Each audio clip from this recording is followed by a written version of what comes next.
আসসালামু আলাইকুম। কেএমসি 24 টিভির পক্ষ থেকে আমি সানজিদা আক্তার সকলকে জানাই শুভেচ্ছা ও অভিনন্দন। মাহফিলের কমিটি নিয়ে বিএনপির দুই গ্রুপের সংঘর্ষ, নিহত এক। ঝিনাইদহের হরিণাকুণ্ডুতে ওয়াজ মাহফিলের কমিটি গঠনকে কেন্দ্র করে বিএনপির দু গ্রুপের সংঘর্ষে মোশাররফ হোসেন ৪২ নামে এক ব্যক্তি নিহত হয়েছেন। মঙ্গলবার ১১ ফেব্রুয়ারি সকালে হরিণাকুণ্ডুর হাকিমপুর গ্রামে এই ঘটনা ঘটে। নিহত মোশাররফ হোসেন ওই এলাকার খবির মণ্ডলের ছেলে। পুলিশ ও স্থানীয়রা জানায়, সোমবার দিবাগত রাতে ওয়াজ মাহফিলের কমিটি গঠনকে কেন্দ্র করে বিএনপির দুই গ্রুপের মধ্যে বাকবিতণ্ডা হয়। সেখানে ধাওয়া পাল্টা ধাওয়ার ঘটনাও ঘটে।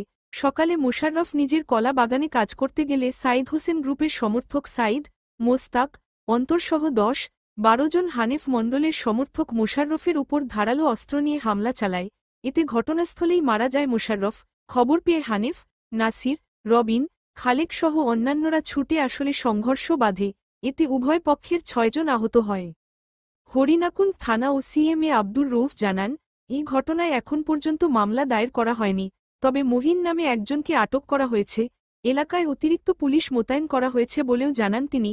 সকল প্রকার আপডেট সংবাদ, ফানি, বিনোদন ও সামাজিক ভিডিও দেখতে আমাদের চ্যানেল কেএমসি 24 টিভি সাবস্ক্রাইব করুন। ধন্যবাদ।